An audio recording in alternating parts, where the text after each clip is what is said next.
Morning, everybody. It's DJ Envy, Angela Yee, Charlamagne the God. We are the Breakfast Club. We got a special guest on the line. Yes, sir. Kevin Hart.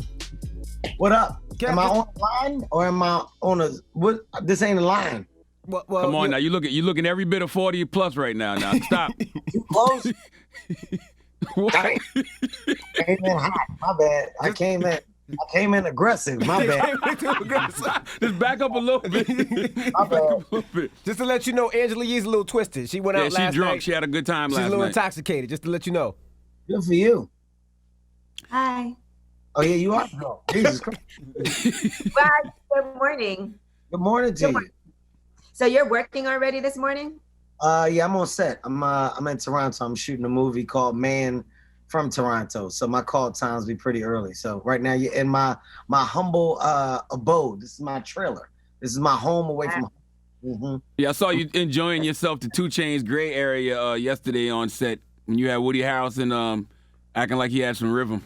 Yeah, for a second. You know, I was in there feeling myself, man. It was a big day for me. My special release yesterday. So congrats. Thank you, man. 0 fucks given. So I stepped on set with 0 fucks to give and showed that while basically keeping my headphones on, listening to a entire song, and Woody didn't know what was happening. So he started dancing with me. It was a good time, people. You had to be there. So you filmed that whole special in your house? Yeah, the whole special was from the comfort of my own home. So you were by yourself. So there was just your family was your fans and your crowd. No, we did. I did it to where I had people come we did like or because of COVID, mm-hmm. So you had to do like audiences, but they had to go through regulations. They had to do the protocols, you know, the COVID checks, and we had to get them tested, and they had to get tested 3 days before, et cetera. It was a lot, but we we pulled it off. The whole point behind it was just to put a creative aspect back on my side of comedy that was away from what I've done in the past. So we went to the highest of the high with the stadiums, the theaters, the arenas, and in this one it was about going backwards and going back to the intimate setting. And that intimate setting was one of what felt and looked like a living room, and it was more of a conversation than a performance. You know, an honest conversation with my point of view and how I feel about a lot of things today. In my life, you know, everything is coming from my life, my experiences, my feelings. And the biggest frustration is just people and just the times. So I tried to do it in a way to where I could be truthful, but still get some laughs and still be funny. But in the most way, just say, y'all annoying as fuck now. You know, people they've turned into some annoying fucking people. And this is why I feel that way. Is that why at the end of the special you talk about you tell your wife you had a bad dream that you did a stand-up saying things you would never say? Was that your personal way to kind of like protect yourself against these cancel culture people? Yeah, you know, look, what people truly don't understand is that, you know, now I'm a CEO. I'm a CEO of a lot of different things. So, you know, my actions become falls for so many. So the shit that I say and do that could be considered or deemed bad or inappropriate, you know, it can be life-changing for the people that work underneath my umbrella, whether it's for Heartbeat, whether it's for Laugh Out Loud, whether it's for Laugh Out Loud Radio. I mean, Heartbeat Ventures, I can go on and on. Nobody even has an idea. Don't forget our company. Nobody even has an idea how many entities I have. So as you build these things, underneath it, there's a pyramid. There's a bunch of branches to a tree. So my consequences are real. So I have to walk on eggshells because everything at this level is a thing or becomes a thing. Mm-hmm. Nothing is brushed over. So, you know, and me doing and joking about the things that I joked about at the end, saying it was a bad dream, you know, that was my way out of it. I can't even tell you how many things I've already got about the joke, you know, where I say my daughter might be a hoe. This is whole activity. Mm-hmm. I saw that. I saw people writing about that already. Already got that. What else? There was the things about, you know, my ex-wife. That's come up. There's me and my attitude for being privileged in life. That's now a thing. You know, I'm complaining about that, and my child's my child's affiliation with me and my lifestyle. Why is he complaining? Everything becomes a thing. The world, it just came out yesterday, so people are already complaining about it. You know, people already get shit to say. Yeah. I mean, for the large portion of it, it's an amazing response. I already see and know what the numbers are, which is astronomical. But I'm just saying that there's in this time, what really is the key thing that people gravitate towards is just something to say. Now, how did you deal with the pandemic? Because you are somebody that always travels, always on the road, always working, but now you had to sit your ass down. So how was that for you? And you had coronavirus. It was fucking tough. You know, you gotta think about it, man. I've been home for it's going on over a year now. Because I got injured. Remember my back? Yeah.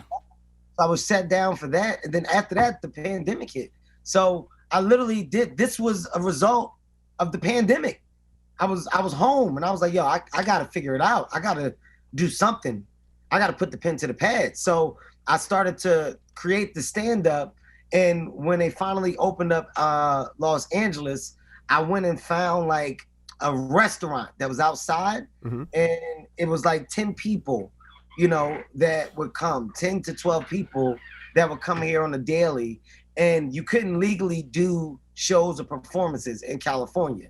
So it just looked like I would pop up at the same time every day while these people were there, and they would just get a surprise hour of me working out jokes. And that's how I started to work on the material. And I did that shit for like 3 months, and I was like, yo, I think I got it. I got my special. I'm gonna do this shit from my house. But that was you can't say I think I got it at a time like this, Kev. Well, yeah, you know what I mean. Well, I had yeah.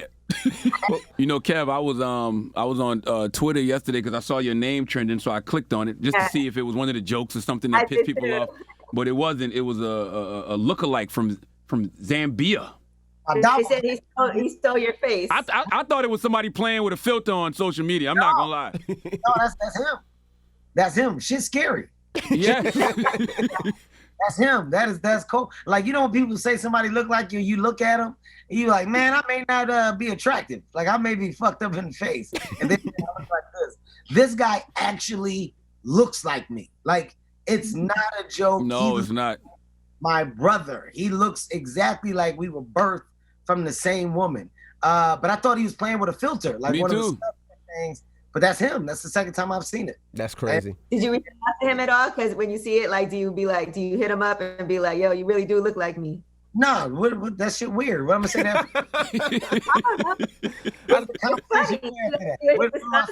And I seen you starting to ride bikes now. Man, I'm out there. I'm on the road bikes heavy. Charlamagne was making fun of me because I wear my little gel pants, and I'm like, the little gel pants got pad your ass. Hey, I talked about that in the special. It was all good till I gave somebody that visual. You know, it was the morning time. I wasn't where I was supposed to be. I was at the lowest point of mass. But you know, I'm out there. I'm miles right now. And I'll give you, you know, anywhere between that 18 to 25 mile ride, just as a casual ride. And I think when I get back to some good weather, I'm gonna start pushing it. Probably try to put in somewhere around 125 miles a week. That's my new thing. You got to get hobbies. I'm getting old, man. I'm the same way. Now, look, go back to your twin real quick. Have you ever done your DNA, your ancestry test to see where your roots come from? Oh, yeah, all the time. Fuck no, Charlamagne. Why? Why?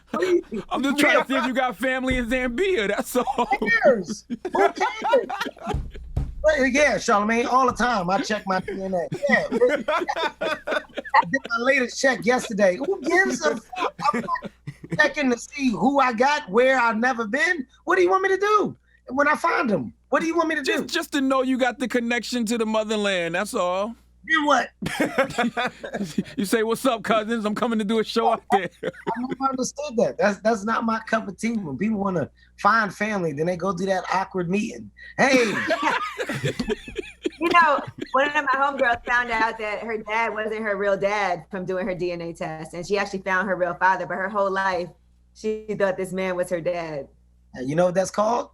That's called the truth. You go searching for it, you'll find it. You'll find it, you'll get it. What was wrong with the dad you had? But to make you go, her real dad is way more successful. Yeah, but I'm saying, what was wrong with the dad she had? Why did you start looking? What happened one day that made you say? No, she wasn't looking for it. She did her DNA test, and that's how she happened to find out. Why is my question? Why? What was wrong with what you thought your DNA was? I get what you're saying. Nothing wrong. I don't know where I'm gonna go and search to see what may or may not be. Everything's been cool thus far. Yeah. Don't fuck this up. I don't want to know nothing. I got no desire to know nothing. She was just looking for her roots to see like where her ancestry was from. She been crying ever since. She ain't been the same ever since. Now she's confused, trying to force a relationship with a man that's still. Because then her real father's wife is mad about it, and her father's wife is like, oh, she wants money, but it's really her dad. So. Dude, so what? That dad is just gonna turn on the love? How old is she? She's grown. She's like 40. Yeah, I'll blame this one on you being drunk, and I'm gonna blame this one on you having a good time last night. You watch the verses? Are you into verses? Yeah, I've watched them. Jeezy, Gucci. Who you have? I don't know, man. Don't seem safe. I don't know. I ain't in it. Yeah, I did see you at Dave Chappelle in Ohio. I saw you do your stand up there, and that's where you revealed that you actually had coronavirus. Yes. I went down to Camp Chappelle. That's what I call it. Dave is taking over this area in Ohio, man. He's turned it into something very amazing for the economy there. He was doing shows through the pandemic. He was basically giving jobs to thousands of people who had lost them. You know, he really kept a large part of that city afloat. Mm-hmm. And I came down to do one of the shows. This is when I got real comfortable with the set. So I wanted to see what the reception was, what it was going to be. And, Dave set it up nice. I went down there, did well, got to see his whole layout, what he's doing, what the plans are. And it was mind-blowing. It was mind-blowing. But I'm thankful for that because that was one of the tests that I needed outside of the small environment that I was performing in to see where the jokes were. So that's when it gave me confidence that the set was where I wanted it to be. I want to ask you about one of your jokes from the special, Zero F's Given. Have you actually been to Seinfeld's house? Yes, but it wasn't for what I did in the joke. Okay. The box came from somebody else. That came from another person, a white person with brick oven pizza. It was just funnier to put Seinfeld on it. Okay. Got you. Okay. Zero fucks given. And then I had a dream I was at Seinfeld's house. Everything that was the dream, calling my daughter a hoe, all the bad things, that's the dream. That's the things that I wish I could say and joke around with. Gotcha. Seinfeld was a part of that part. But, people probably now say Kevin's a fucking liar, fuck him. He was never there. Piece of shit. Who knows what they'll say, Charlamagne. Thank you, Phil. Well, congrats on the new baby. Congratulations. Hey, man, I'm father of 4. It's great, guys. I'm excited. What are you doing, man? Hold on. Somebody want to ask you. Somebody want to ask you some questions. Uh-oh. Your girl is here from Philly, Taylor. Y'all the same size. Say hi, Taylor. Let me see. Hi. You got a joke? Let me see. You got a joke? Okay. All right. What? Say nothing yet. What? He's laughing. What do you call grandma that had? Oh, wait. What do you call grandma that you're dating? Go ahead. I don't know. Obey. Obey. It's not that funny. Come on now. It's not that funny. Y'all call me out of. It's not that funny. All right, you got one more. One more. No. Okay. What do you call someone with no body and no nose? What do you call them? Nobody knows. It's not that funny. That's not that funny. I'm sorry. Boo! Boo! Why is Envy this angry? Why is that not funny? These are the people that you just got to question why they're not happy. What is not funny about nobody knows? It's so bad that it's funny. That's brilliant. That's brilliant? Man, when did we cross over to the tough branch where laughing is uncool? Fuck that fun. I ain't having no fun. That's a funny joke. 2 good stock jokes. I love it.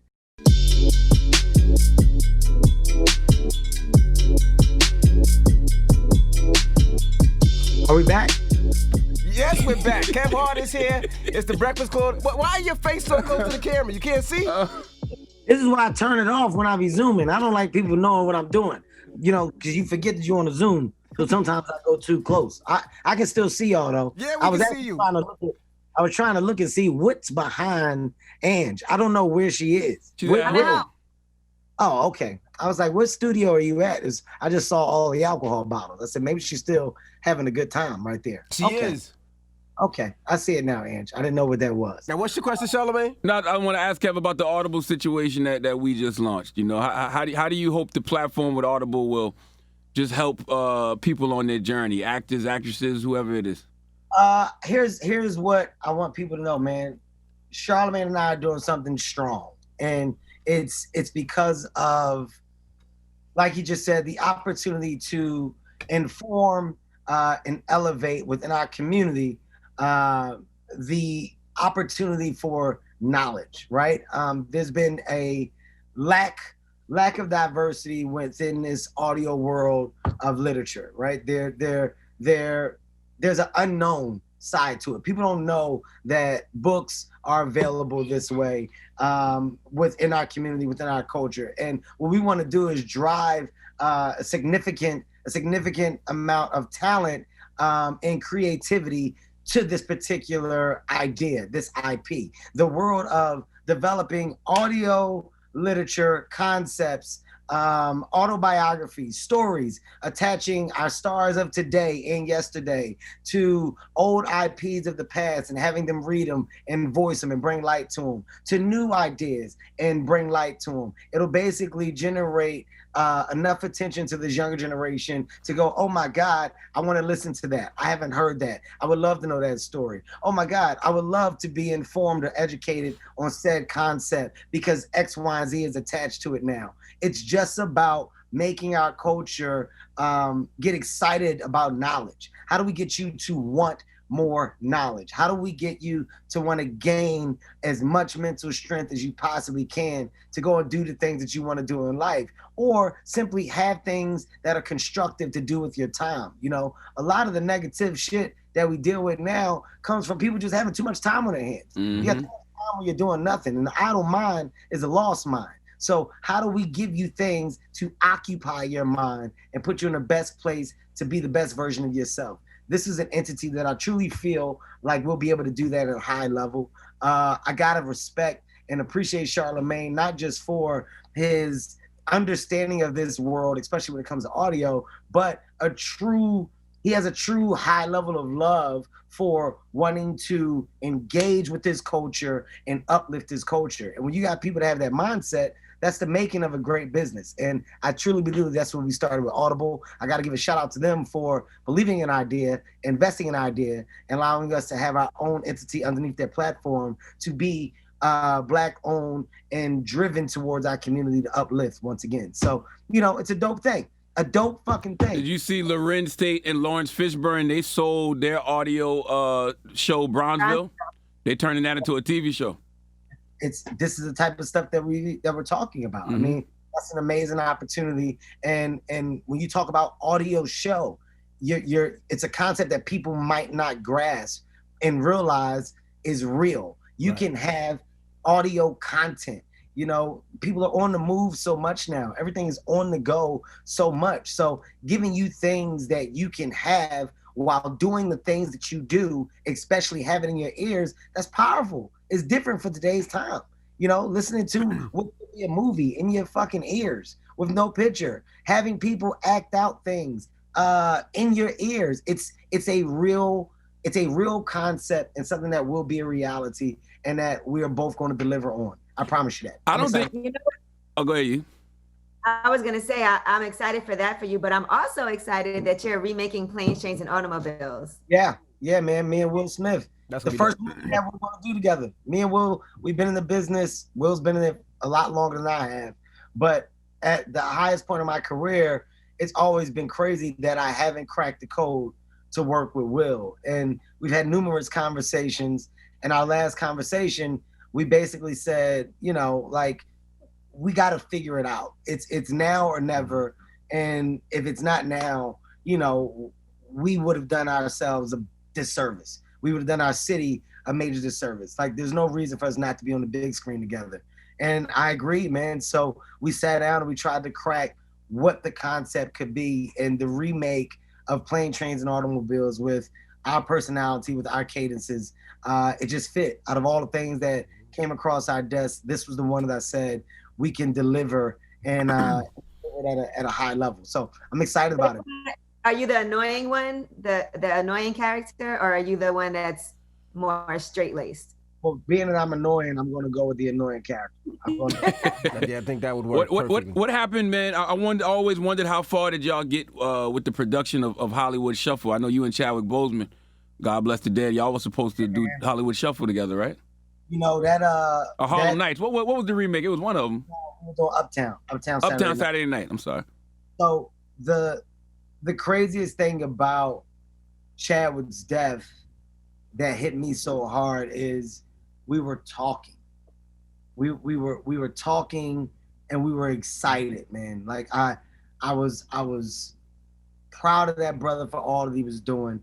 And I was like, yo, you're going to bring a different performance out of me because of how in depth you go within your characters. I said, I can't wait to work with you because you're going to elevate my performance, because I'm going to have to keep up with you, because you're not coming in to be funny. You're coming in to understand the character and to make sure that you got layers of who this individual is. And that's going to make me do the same thing.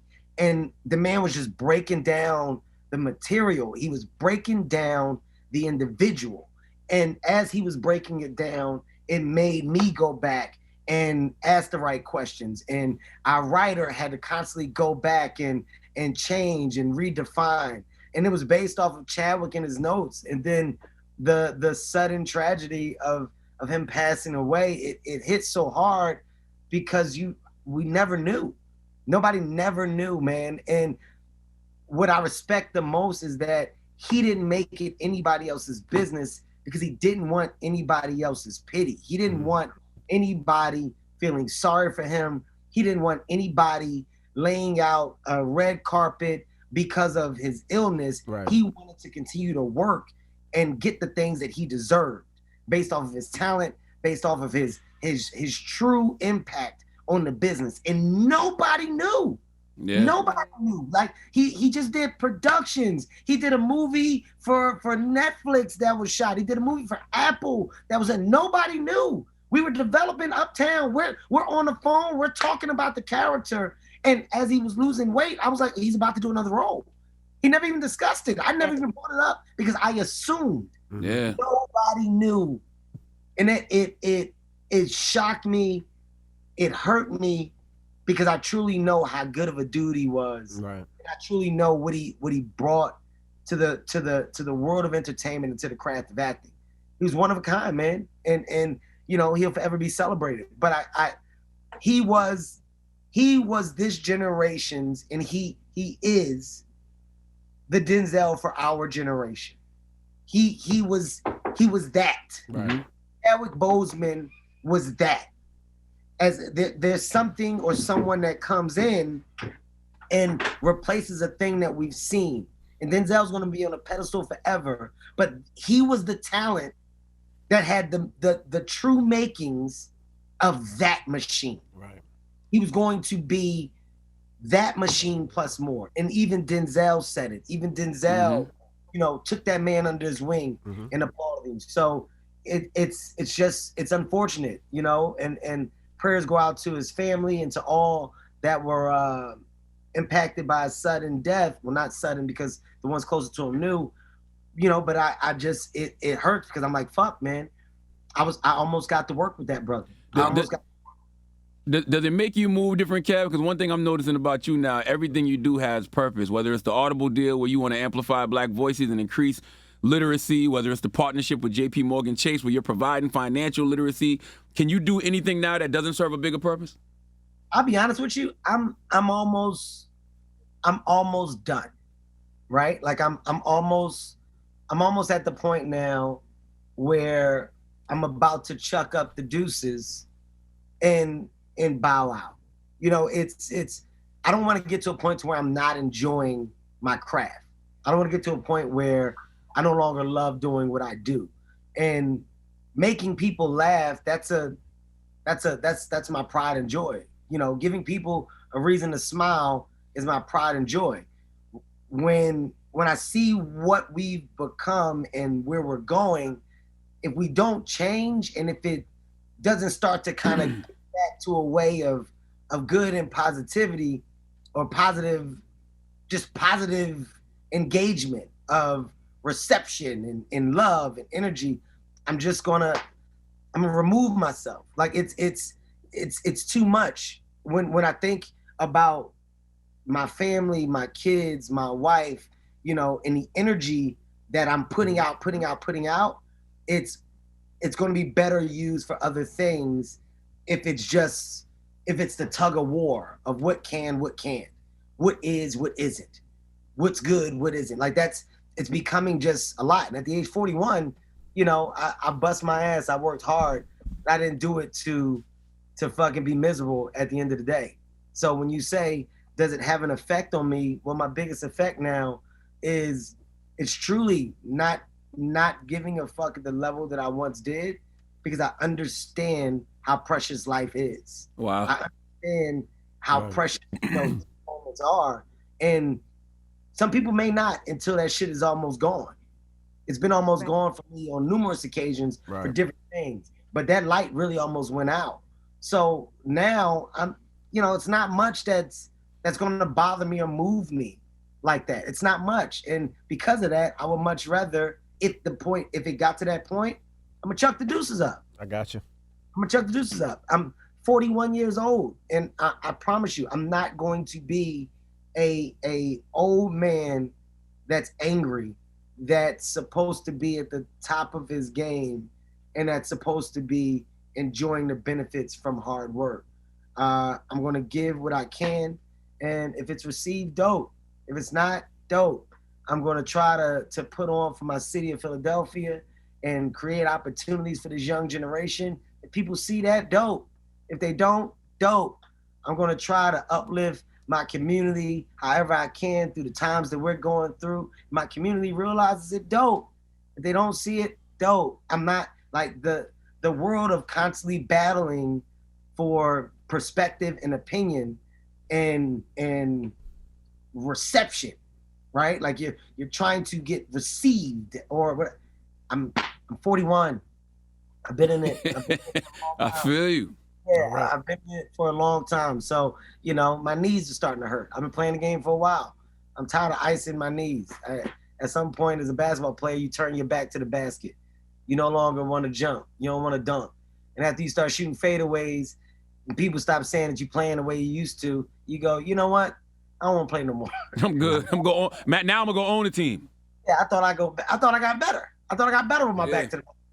No, y'all don't think I'm getting better? I'm still averaging the same. You ain't the same.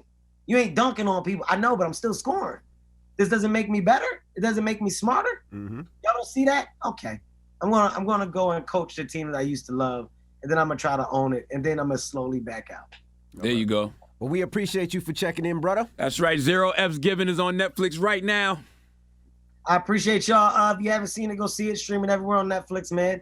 Number 7, special number 7. Do I get to 10? I don't know. Maybe. If I do, dope. If I don't, dope. You won already, Kev. You already home. You home already. Brother, I can be honest, and I will say this to you guys. I swear to God when I say this, I'm happy. That's all that matters. That's all that matters. And that to me, that's an achievement. And if you reach that, dope. If you haven't, I pray that you do one day. And you get to a place where you're happy with yourself. I enjoy doing what I fucking love. Right. If that ever gets compromised, then I just don't do it anymore. I enjoy it right now. This special is a sign of me doing what I love and me being happy about it. So go see it, man. It's a great concept. It's from the comfort of my home. I'm in my goddamn living room. And I said things that I felt like I wanted to say. If you like it, dope. If you don't, dope. That's my all right. True indeed. Back up, man. Yeah, you're too close now. You're too close. All right. Too close. All right, well, it's Kevin Hart. It's the Breakfast Club. Good morning. Bye.